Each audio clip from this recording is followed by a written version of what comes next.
When I say consult, I don't necessarily mean rushing off to a firm of consultants. At NMS, we'd be delighted to advise and delighted to assist you. But by consultation, I mean really talking to your peers.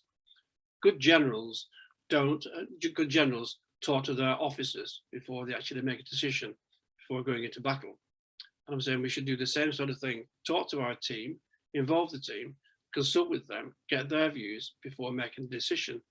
But also talk to others, talk to friends, family, talk to your advisors, um, talk to other people in different industries, talk to your mentors if you have them. That is worth doing. Consult with others before you make a decision and take advice.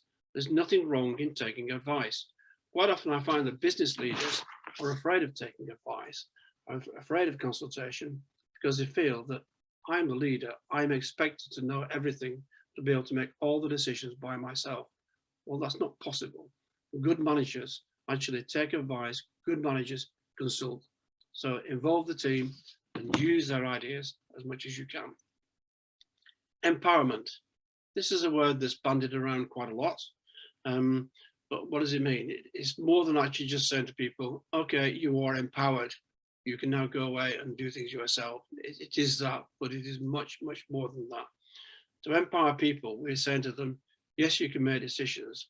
And to do that, we will give you the support and the training and the education to do it.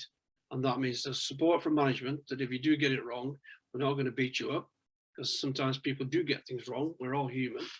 But also we'll give you some training and some development.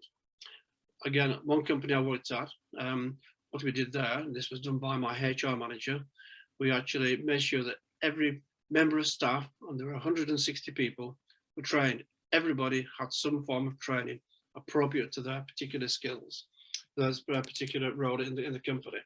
Everybody had a personal development plan. Everybody was encouraged. Everybody was allowed to make decisions and encouraged to come up with ideas. That is empowerment. Give them the power to make decisions, give them the tools to do it, and you'll be rewarded by that. Be modest, you know. We should give credit to people when they come up with ideas. And I think it is worth understanding that, you know, as a leader, you cannot know everything. You cannot know all the detail. It is impossible. You cannot do every job in your particular business. There are other people that can do it better. And it is good to be modest and to consult with them and ask for their ideas, but give them credit where it is due. And that's easily said. But all too often what I see in many businesses is that leaders will not always give credit, will take ideas. I've seen an example where one particular managing director I knew actually took all the ideas from his staff and then used them, converted them into his own, and would present those at board meetings and in his reports, of course. All that happened then was that the staff stopped creating those ideas because they didn't get the credit and they felt that it was being abused. So it stopped happening, and that didn't benefit the company. Giving credit to people and acknowledging that and telling other people that somebody's giving you a great idea and using it in their name is good management. And in the end, you get the credit for you because you're managing the business better. So give credit where it's due. That is really important. And be modest about your role. Encourage. I think it is important to encourage people. And we don't have to do a lot. People sometimes are quite happy with a pat on the back or a small reward, or a promotion, by a small bonus, but praise. Just say to somebody, you've done a really good job. You've done a great job, a fantastic job. It can mean so much. So praise loudly and let other people know. I remember one company, though there's one department which seemed to run better than others. It seemed to be happier. It seemed to be more responsive. When I looked at it, I found that there was a supervisor in there of his own initiative that created a scheme of his own for the employee of the month, which many companies do. He created it by himself, very amateurish. He made it up his own paperwork, his own certificate, and he did that. And it worked really well because people got praised and were proud of it. People were going with their certificate, were proud of it. So praise people, praise them loudly. Now, blame culture pervades a lot of companies. This is one that actually can discourage people from actually coming up with ideas or responding when something goes wrong. I remember one large company where I was working when I was, again, a young man, and my boss, the managing director, was a large company, I'm a part of a group.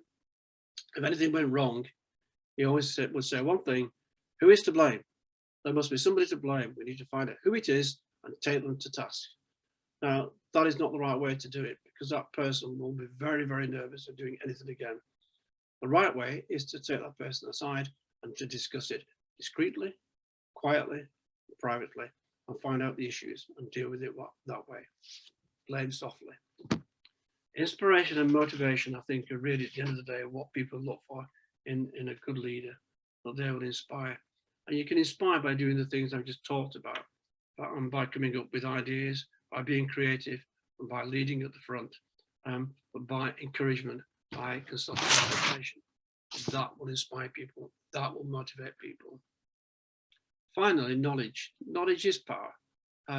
This is not just knowledge in the mind of the leader. Yes, the leader should know the market, should know his business, but he cannot know all the detail. It's making sure that the leader ensures that there is knowledge, there is intelligence in the business, and that the company is using that data and using that knowledge to the best effect. Right, finally, going to come to the end, just two or three pointers. First thing I think is to be creative. It's the first thing, and that is coming up with new ideas, fresh ideas, doing something different, things that might be off the wall, things that have not been done before. I ran a company called Silver Cross Prams, a very old company, 150 years old, who designed and manufactured their own prams. At the time, there's nothing fresh coming out, and the design team were in their office every day doing the same thing, trying to come up with new ideas, but nothing was happening, nothing new was happening. They were just doing their job. What I did say to them, I said, look, I want you to go away, go up to London for 3 or 4 days, do nothing. I want you to go around the art galleries, go around the fashion houses, take time out, see some beautiful things, walk around the parks, do that, just get away, just clear off and go away for a few days. Which they did. People thought I was crazy, you're giving these guys a holiday. So I guess it was in a way. Off they went. To me, it was more of a sabbatical. They went off for 3 days, came back, and they were different. The department was different. They were thinking differently. They were seeing different things. They got away from that environment, and they became more creative. We can do that in industry, in business. We can be creative. Several years ago, I used to take business leaders and managers out on days on a walk and talk session. We used to walk and talk through the countryside of England, where we think about the business in a relaxed environment. By doing that, you could be creative. You were surrounded by beauty, a different environment. Be creative, think differently, take your team away from the business. First thing. Second thing is, you've got to take risks, calculated, measured risks, but business is all about risk at the end of the day. That you've got to be prepared that if you want to get out of these difficult times, you're going to have to take some measured risks. And the final thing is, be bold. Be bold. Be creative, take risks, but be bold in all things. Finally, action plan. This is straightforward, really. What I was saying here is step 1 is please consult with your team, your peers, your advisors. You cannot decide on the future of your business in glorious isolation. It does not work in my experience. Choose your team carefully. Don't carry passengers. You want people that are going to run with you, are going to pass the baton on and let you move forward and let you win. And the step 3 to me is really, really important. It's something I've always used, and that is scenario planning. And that is looking at the do nothing scenario to the do everything scenario, but treating each scenario seriously, not saying, oh, that's not going to work, we'll dismiss that. But saying, right, if we do this, let's look at the pros and cons of it, the financial implications of doing this, the risks involved in it. Do all of that. By doing it scientifically, you will arrive at the right decision. So consider all the options and then choose the preferred one. And having done that, of course, implement and lead.